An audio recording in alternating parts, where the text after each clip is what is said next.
Sometimes your body actually just needs more energy. Sometimes your body says, you know what? I know this is important to you, being the deficit, but this is important to me right now. I just need a little bit of help. And it's okay to feed your body and to fuel your body with what it needs. That's not something that should warrant guilt. That's not something that should warrant shame.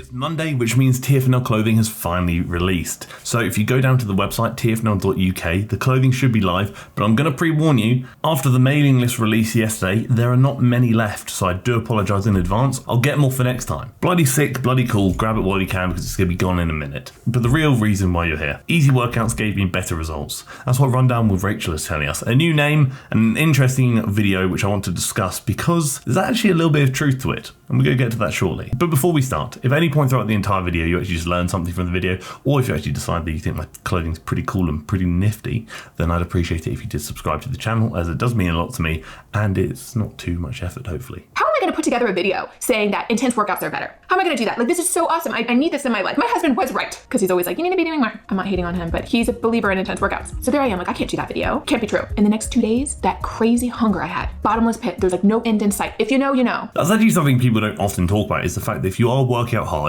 and you are expending a lot of energy, which working out hard would entail, your body is probably going to demand or request some additional energy in return, which can often lead to greater hunger levels, which is a bit of a paradox, because it almost like you want to work out hard because you may want to lose weight. In working out hard, you get hungrier, but in being hungrier, it's harder to stick to a deficit, and if you struggle to stick to a deficit, you then struggle to lose weight. But there are ways you can counteract that. What I typically say to people, especially if you are losing weight, your calories are a bit lower, your carbs, for example, are probably going to be a bit lower, considering that the macronutrient we don't actually need to survive. That's usually the one we actually kind of reduce to maybe a lower than normal point. Protein wants to be at a stable level, fat wants to be at a stable level, kind of bring the carbs down a bit. Try and shuffle your carbs around your workouts, so pre and post workout. And then what I do, as soon as you can after that, have a protein source. Protein is very satiating, and when you are hungry after an intense workout, it makes sense to try and fill yourself up with something that's going to provide you with the energy you need, and also provide you with the satiation you probably need as well. Carbs before and after a workout, then consume some protein shortly after the carbs as well. It may help you stay on track throughout the day. So my birthday's coming up, it's like 6 weeks away or something like that. I'm going to follow his model workout program. What's so great about it is, just like all these workouts I mentioned, they don't make me crazy hungry. They give great results. I think it's because the way it balances out with hormones, it's just not too intense for me. With that, I'm able to make good nutrition choices, which we'll get into in just a second. So one of the points made here was that essentially doing these intense workouts kind of hindered results because fat loss was harder to achieve. And essentially that kind of boils down to what I've just spoke about previously,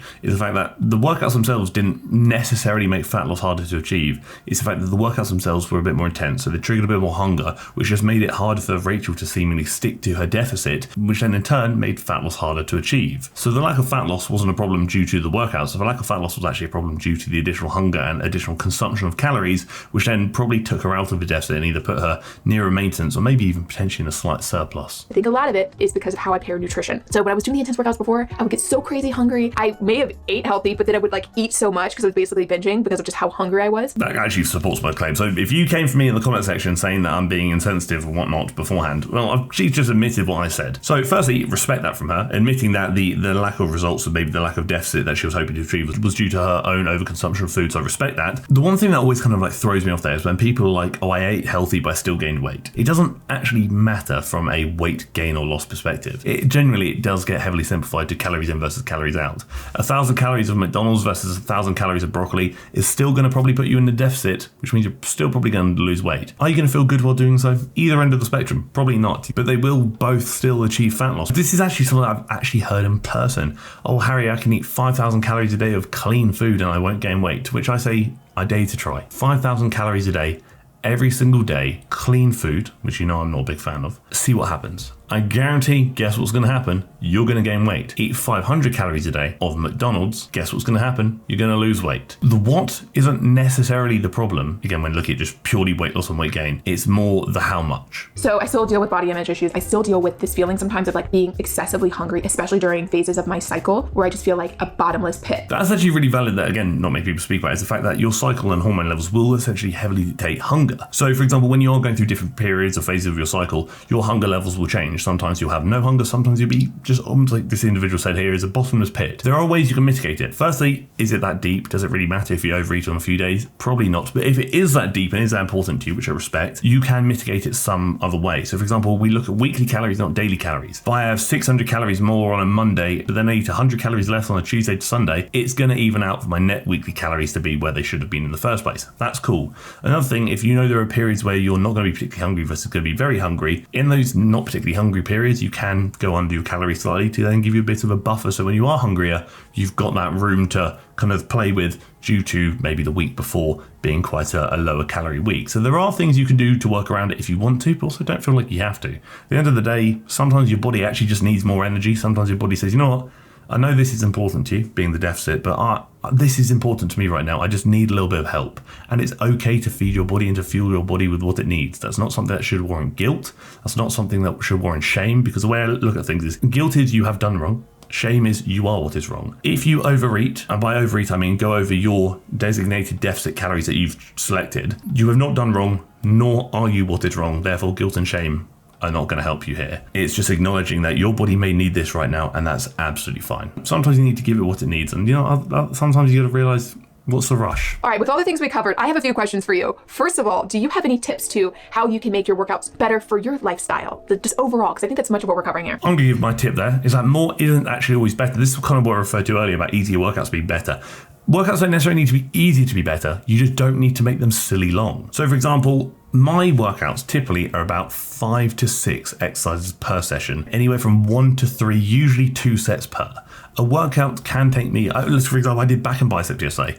That took me 45 minutes, and that's with resting 3 minutes between sets, like doing a good rest, good warm-up sets. Didn't take me that long because it doesn't need to. There's always this idea that more is better. You've got to go hard for 2-3 hours a day. No, you don't. Firstly, you're not going to be able to recover from that. Secondly, that's not going to be sustainable. You probably have a life to worry about. You probably got maybe things at home, work, friends, family, whatever it may be. You have other things than being able to work out 3-4 hours a day, because quite frankly, you don't need to. I've used this analogy before, but imagine if you got paid, let's say $50,000 to work 40 hours a week, or $50,000 to work 10 hours a week, just a little bit harder in those 10 hours.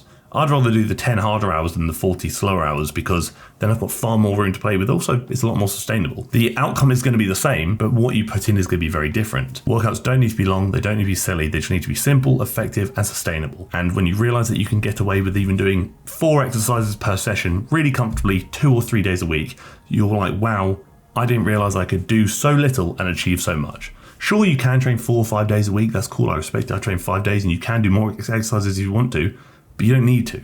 You would be surprised how much you can achieve doing not a lot. Which actually segues onto, if you're not interested in learning any of that, link down below, you've got a few things. Firstly, you've got the TFNL clothing, which is bloody cool and bloody exciting, but let's ignore that. Don't ignore that. We've got the link to work with myself on a one-to-one online coaching basis where I could help you achieve your goals, whatever they may be, wherever you may be in the world.